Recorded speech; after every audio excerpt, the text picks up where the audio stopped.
Imaginez décider de ne pas manger pendant toute une journée. Au début, cela ressemble simplement à sauter le petit déjeuner ou à retarder le déjeuner. Mais sous la surface, quelque chose de remarquable se produit. Vos organes changent de rythme, entrant dans un mode qu'ils expérimentent rarement dans notre monde où la nourriture abonde. Les premières heures de jeûne sont une épreuve. Votre corps doit décider comment utiliser ses précieuses réserves d'énergie. L'estomac, bien que vide, continue de fonctionner. Les sucs digestifs sont libérés par habitude, presque comme s'ils attendaient un repas qui ne vient jamais. Pendant ce temps, les hormones commencent à s'ajuster, envoyant au cerveau le signal que la conservation d'énergie devient la priorité. C'est presque comme si un interrupteur se déclenchait à l'intérieur de vous. Vers la 4e heure, les hormones de la faim, comme la gréline, augmentent, vous faisant croire que vous êtes affamé, même si vos niveaux d'énergie restent stables. Votre corps est habitué à une routine, et la rompre est perçue comme une crise. Mais ce qui semble être de l'inconfort est en réalité le début d'une adaptation fascinante. À partir de là, chaque organe assume un nouveau rôle, comme si chaque système de votre corps faisait partie d'un orchestre de survie. Et le chef d'orchestre? Votre métabolisme, dirigeant silencieusement une symphonie de changements. Entre 6 et 8 heures de jeûne, votre taux de sucre dans le sang commence à baisser. Pour la plupart des gens, c'est le moment de la fatigue, de l'irritabilité, parfois des maux de tête. Mais sur le plan physiologique, c'est simplement votre corps qui éteint sa source de carburant immédiate. Le glucose, le sucre dans votre sang, diminue. Le pancréas réduit alors la libération d'insuline, l'hormone responsable du transport du sucre dans les cellules. Avec moins d'insuline, le corps ne peut plus compter sur un flux constant de glucides pour l'énergie. Il envoie donc un signal au foie pour qu'il prenne le relais et libère ses réserves de glycogène, le carburant de secours. Votre foie travaille alors intensément, décomposant le glycogène en glucose pour maintenir l'équilibre dans le sang. C'est une danse délicate. Trop de glucose et votre corps gaspille de l'énergie, trop peu et votre cerveau se plaint immédiatement. Ce processus explique pourquoi vous pouvez vous sentir à la fois fatigué et étrangement alerte. C'est le mode survie dans sa première phase. Vers la 10e heure, votre foie devient le héros discret. Il régule non seulement le sucre sanguin, mais commence aussi à transformer les graisses. Cette flexibilité métabolique est essentielle à la survie humaine. Le foie agit comme une véritable usine biochimique, assurant un flux régulier d'énergie qui permet à votre cerveau de fonctionner même en l'absence de nourriture. Quand les réserves de glycogène s'épuisent, le foie produit des corps cétoniques à partir des graisses. Ces molécules deviennent une nouvelle source d'énergie, et votre cerveau les adore. Certaines études suggèrent même qu'elles améliorent la clarté mentale, ce qui explique pourquoi certaines personnes se sentent plus concentrées pendant le jeûne. À ce stade, votre corps commence à adopter la combustion des graisses comme stratégie naturelle, et le foie est le maître d'œuvre de cette transition. À l'intérieur de chaque cellule, de minuscules structures appelées mitochondries fonctionnent comme des centrales d'énergie. Pendant le jeûne, elles deviennent plus efficaces, utilisant chaque goutte de carburant disponible. Ce processus, appelé respiration cellulaire, permet aux cellules de fonctionner avec moins de stress oxydatif. C'est aussi à ce moment que l'autophagie, le mécanisme d'autonettoyage des cellules, commence. Les protéines endommagées et les organites défectueux sont recyclés.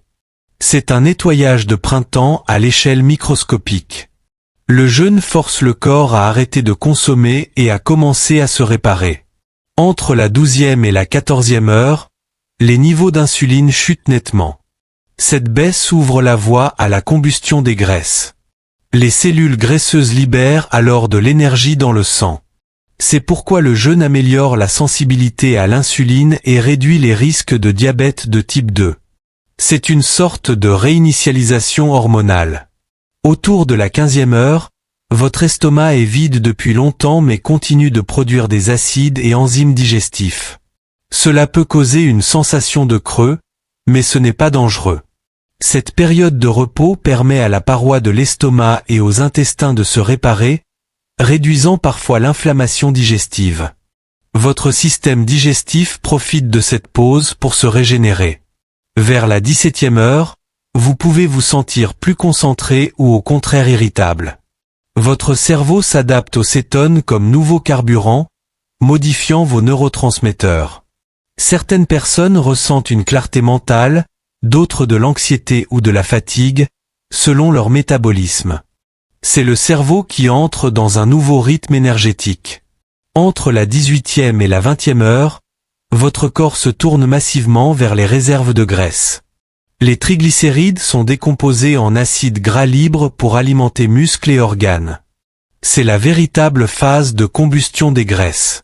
Le foie convertit une partie de ces graisses en cétones pour nourrir le cerveau, qui en tire alors jusqu'à la moitié de son énergie. Vers la 20e heure, le cœur s'adapte lui aussi. Une baisse d'insuline et de glucose améliore sa performance, réduit la pression artérielle et l'inflammation. Cependant, il faut rester hydraté, car la baisse des électrolytes peut affecter le rythme cardiaque. Le cœur trouve ainsi un nouvel équilibre entre efficacité et endurance.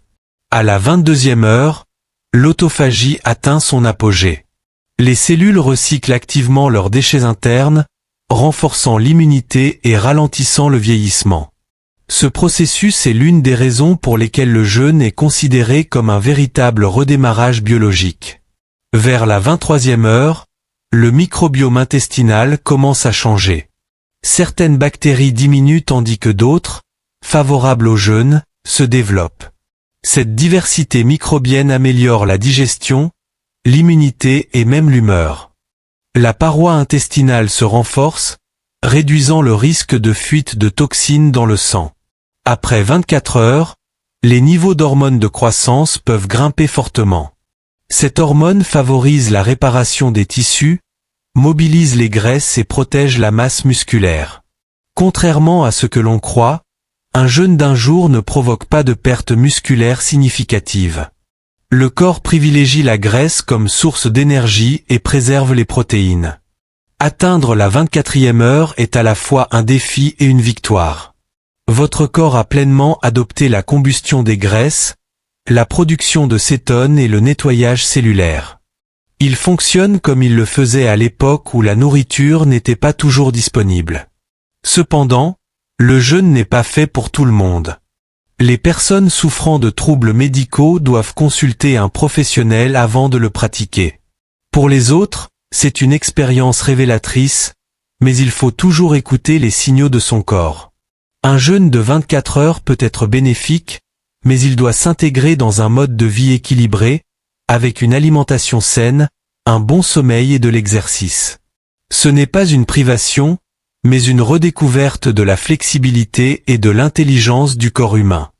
Ce qui ressemble à de la faim en surface est en réalité une transformation profonde à l'intérieur. Et que vous choisissiez de recommencer ou non, vous savez maintenant ce qui se passe réellement dans votre corps pendant un jour sans nourriture.